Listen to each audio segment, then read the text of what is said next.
A veces la gran historia, esa que aprendemos con mayúsculas, parece que se traga las historias pequeñas, ¿no? Las vidas de la gente corriente, que quedaron, pues eso, sepultadas por los grandes acontecimientos, por el silencio. Hoy queremos rescatar una de esas vidas, la de Miguel Mejías Leal. Y claro, inseparablemente, la de María Sayago Marín. Exacto. No son nombres que vayamos a encontrar fácilmente en un libro de texto. Para nada. Pero su historia, que se ha podido reconstruir poquito a poco, con el esfuerzo de la familia y buscando papeles oficiales. Sí, el consejo de guerra, el expediente de la cárcel. Eso es.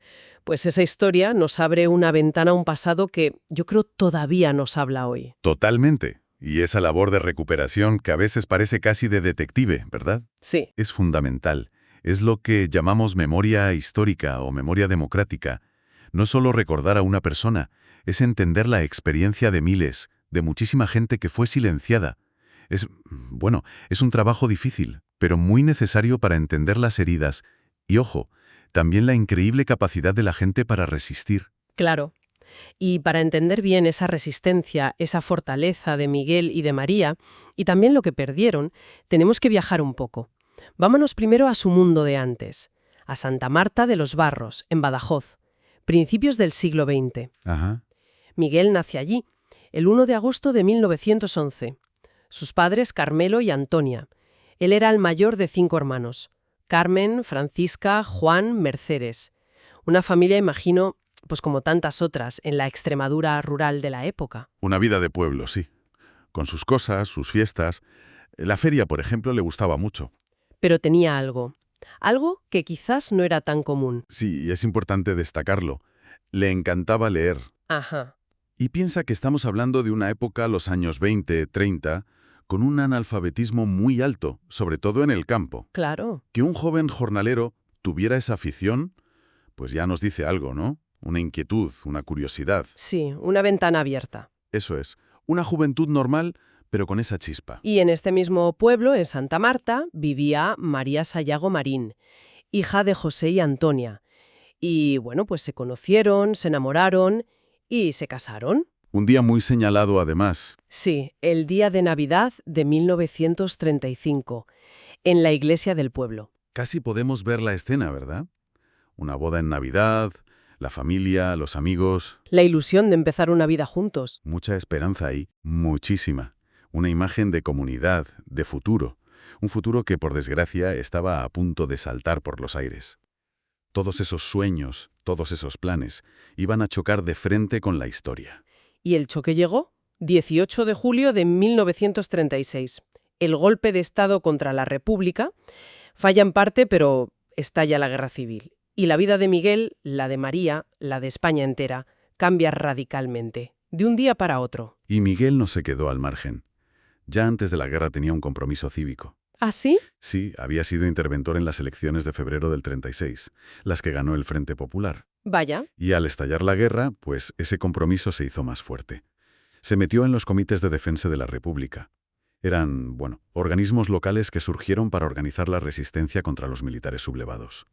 Miguel estuvo haciendo vigilancias en esos primeros días tan caóticos, los días rojos. Y no se quedó ahí, ¿no? Su compromiso fue a más. Efectivamente, se alistó como miliciano.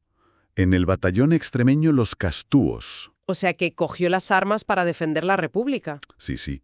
Una decisión valiente y peligrosa. Hay que pensar cómo avanzaba el ejército sublevado desde el sur. La llamada Columna de la Muerte. Con apoyo de fuera, además. Claro, con ayuda militar de Hitler y de Mussolini. La represión en Badajoz fue brutal desde el minuto 1. Santa Marta, su pueblo, cayó en manos franquistas relativamente pronto. El 20 de agosto del 36. ¿Y la represión fue? Inmediata. Inmediata y terrible. Se habla de unos 97 fusilamientos solo en agosto y septiembre en el pueblo, ejecuciones extrajudiciales, los famosos y terribles paseos. Esa palabra, paseo, suena tan normal, pero escondía. El horror era el eufemismo que usaban sobre todo los sublevados, sacar a la gente de casa, a menudo de noche, con la excusa de dar un paseo y asesinarlos en una cuneta en la tapia del cementerio, sin juicio, sin nada. Puro terror. Exacto, para sembrar el pánico y eliminar cualquier oposición, real o imaginada. Ante esa situación, imagino que resistir allí era imposible. Imposible. Miguel y sus compañeros tuvieron que huir. Empezaron una retirada hacia Madrid, que seguía siendo republicana, buscando refugio, buscando poder seguir luchando. La guerra acaba, oficialmente, el 1 de abril de 1939. Gana el bando franquista. Pero para Miguel, ese final no fue la paz, fue el principio de otra pesadilla. Sí, un calvario personal muy largo. Lo detienen muy pronto, ¿no? El 10 de abril, solo 9 días después del final oficial, en Madrid. Ajá. En ese momento formaba parte de la Guardia de Asalto. Expliquemos qué era eso. Así que para el nuevo régimen franquista, ¿Ser guardia de asalto era? era ser culpable. Directamente. Era un motivo claro de represión. Su detención era casi inevitable después de que cayera Madrid. Y la represión fue rápida y dura. Condena inicial, 16 años de cárcel. 16 años, una barbaridad. Y ese mismo día, el 10 de abril, ya estaba en la cárcel de Mérida. En los sótanos de un convento, además. Sí, eso fue muy común en la posguerra. Había tantísimos presos que las cárceles normales no daban abasto. Usaron conventos, plazas de toros, almacenes, cualquier sitio valía. En condiciones terribles, imagino. Terribles. Hacinamiento, falta de higiene, hambre. Y lo más retorcido, quizás, es ver cómo cosas que antes eran normales e incluso positivas, de repente se usaban en su contra. Totalmente. Lo ves en su expediente del Consejo de Guerra, el juicio militar sumarísimo que le hicieron. Haber sido interventor electoral por un partido de izquierdas, estar en un sindicato, haber defendido a la República. Incluso tener cierto respeto en el pueblo. Exacto.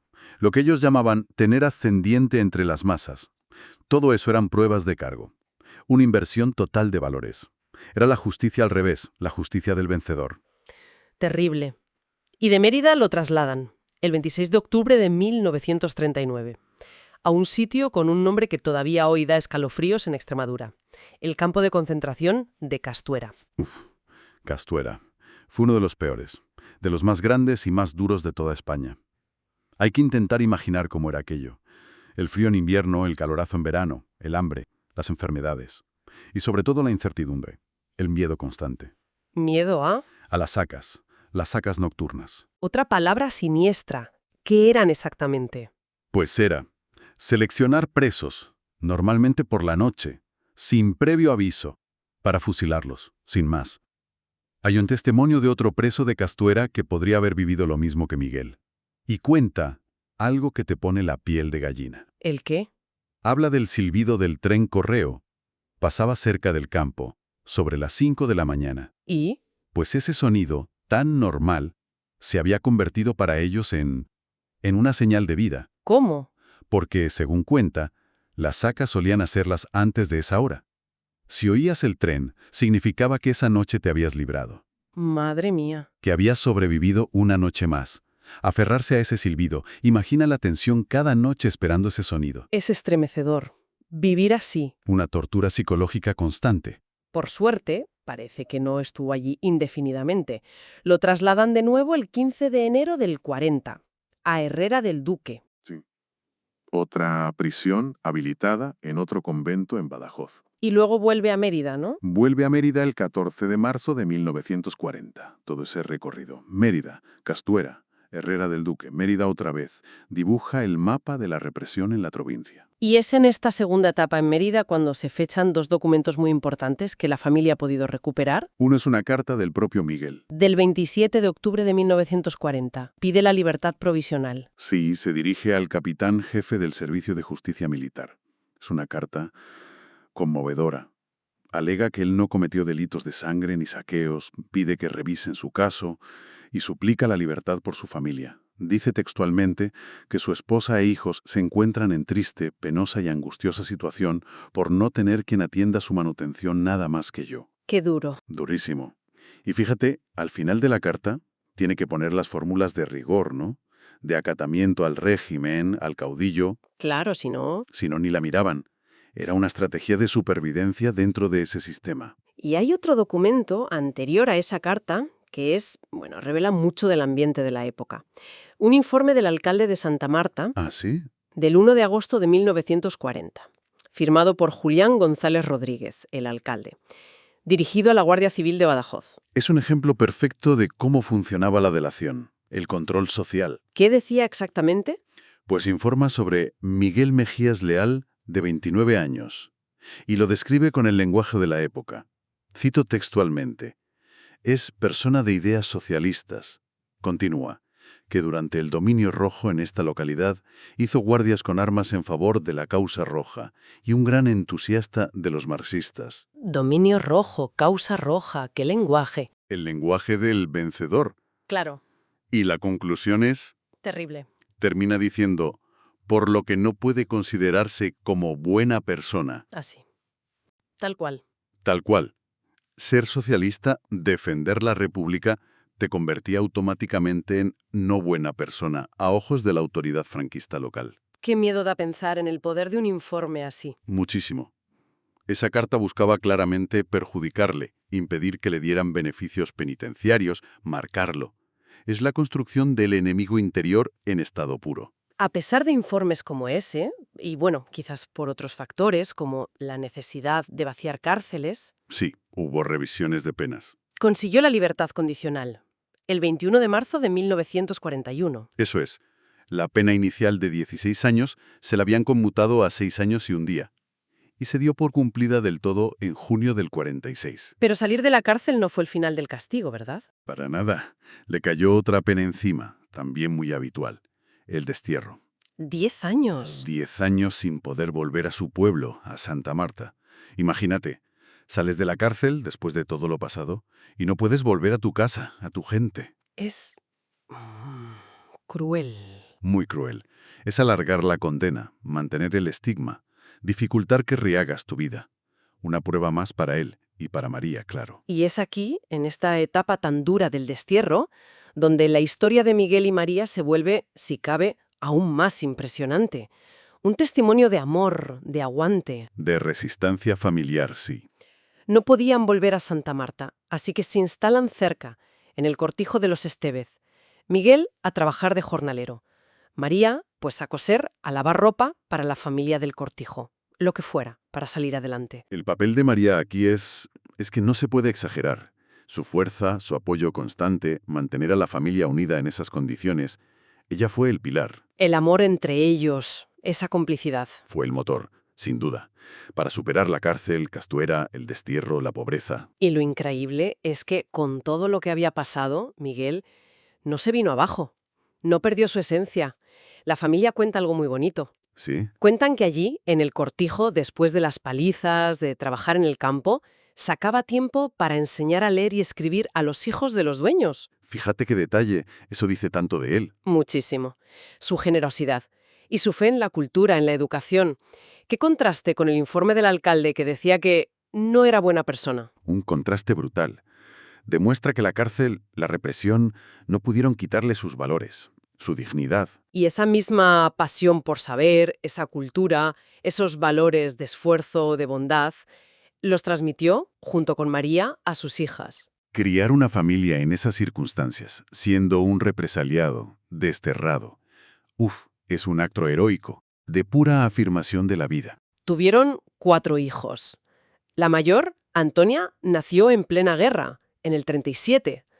¡Qué momento! Tremendo. Y los otros 3 nacieron ya después de la cárcel, en el destierro. Josefa en el 42, Marucci en el 48 y el pequeño Miguel en 1950. Cada nacimiento debió ser una luz, ¿no? Una señal de que la vida seguía. Exacto. Un hilo de esperanza que se negaba a romperse. Y así llegamos al legado. Porque esta historia, como decíamos al principio, no ha salido de la nada. Ha habido que reconstruirla. Claro.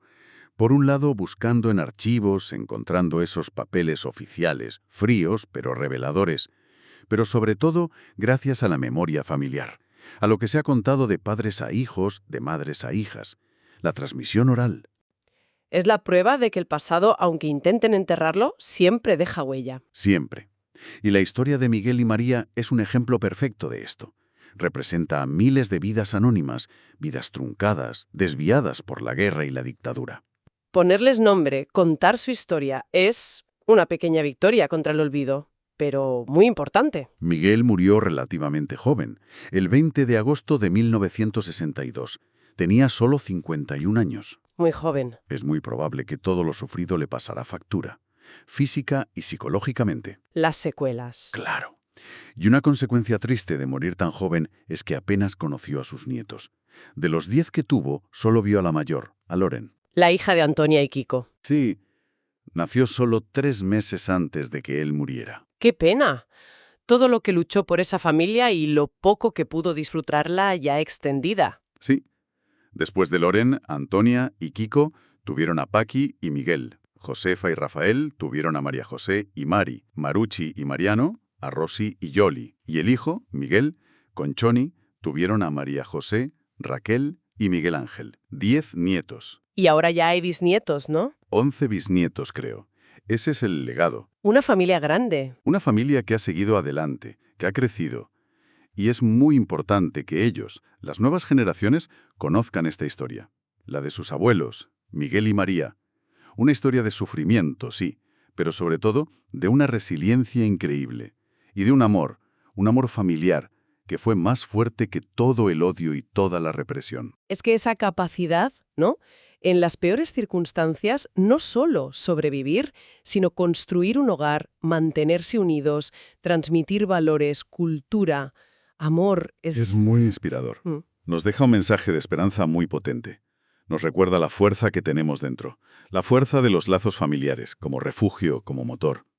Demuestra que incluso en la mayor oscuridad puede florecer la bondad, la dignidad, el amor. Y esto nos lleva quizás a una última reflexión. Para quienes nos escuchan, a veces buscamos las historias importantes en los libros, en los archivos, pero ¿cuántas historias así, de resistencia, de amor, de superación, estarán escondidas en los silencios de nuestras propias familias? En esas fotos antiguas que ya no miramos, en las preguntas que no hacemos a los mayores. Quizás muy cerca tenemos una historia esperando, una memoria que también merece ser rescatada. Es una buena reflexión, ¿sí? Con esa invitación a mirar nuestro propio pasado familiar, cerramos este homenaje a Miguel Mejías Leal y a María Sayagó Marín, a su fuerza, a su dignidad y a ese amor que les permitió atravesar tiempos terribles. Una historia dura, no cabe duda, pero gracias a ellos, a su fortaleza y al esfuerzo por recordar, nos deja un pozo de admiración y de esperanza en la capacidad humana para levantarse y construir futuro. Honramos su memoria, y con ellos la de tantas otras personas cuyas vidas quedaron marcadas por aquella época. Gracias por acompañarnos hoy.